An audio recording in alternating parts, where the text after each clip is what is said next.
शुक्रवार सुबह करीब 8:30 बजे एक 30 साल की महिला के शव को एक शख्स सेंट्रो कार से तिलक नगर के एमसीडी स्कूल के बाहर इसी जगह पर फेंक गया।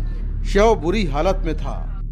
बॉडी का जो मुंह है और उसका फेस काफ़ी ख़राब हुआ पड़ा था और उस पर जो पॉलीथीन था आधा उतरा हुआ था, आधा उसके ऊपर था। फेस वाला जो है उस पर टेपिंग हुई पड़ी थी उसके।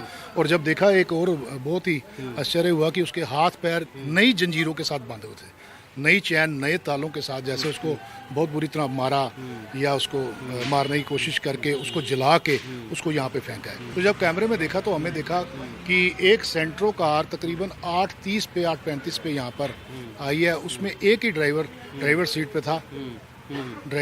था। वो उतरा, उसने अपना दरवाज़ा खोल के उतरा और पीछे का दरवाज़ा खोल के जो बॉडी थी उसको जंजीर से जैसे फेंक जाता है कोई, फेंक के तुरंत वो भागा। पुलिस मौके पर पहुंची, महिला का शव पोस्टमार्टम के लिए भेजा और आसपास लगे सीसीटीवी कैमरों की जांच की। सीसीटीवी फुटेज में ये सेंट्रो कार दिखी।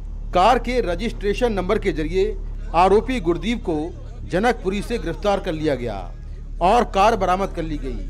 आरोपी जनकपुरी में पार्ट टाइम प्रॉपर्टी डीलर है। आरोपी ने मृतक महिला की पहचान 30 साल की नीना बर्गर के तौर पर की। नीना स्विट्जरलैंड की रहने वाली थी।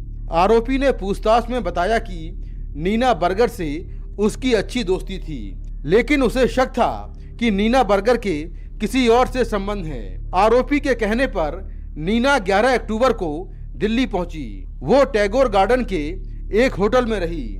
फिर आरोपी ने 16 अक्टूबर के आसपास सेंट्रो कार में ही महिला की गला घोंटकर हत्या कर दी। हत्या के पहले आरोपी ने महिला के हाथ पैर चैन से बांधे और लॉक लगा दिया। हत्या के बाद उसने शव को कार में छोड़ दिया।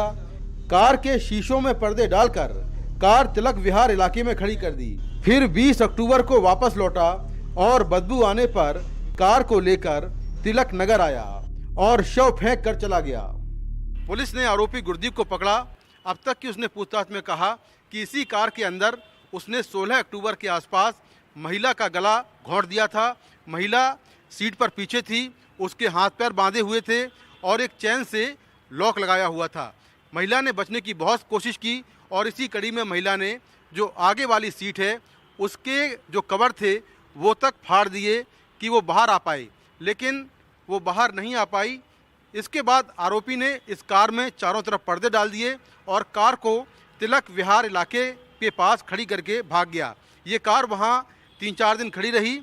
इसके बाद शुक्रवार सुबह आरोपी फिर तिलक विहार आया और वहां से इस कार को लेकर तिलक नगर आया, जहां पर उसने शव को फेंक दिया और वहां से भाग गया। फर्दर डिटेल्स पर काम करने के बाद हम उस व्यक्ति तक पहुंचने में कामयाब रहे। गुरप्रीत उस व्यक्ति का नाम पाया गया है, जिसकी उम्र करीब 30 साल है। हमने कल रात को देर रात हमने उसे अप्रीहेंड करा है। उसके बाद जब उनसे ठीक ठाक क्रॉस क्वेश्चनिंग करके पूछताछ करी गई तब उन्होंने बताया कि किस तरह से उन्होंने इस घटना को अंजाम दिया है।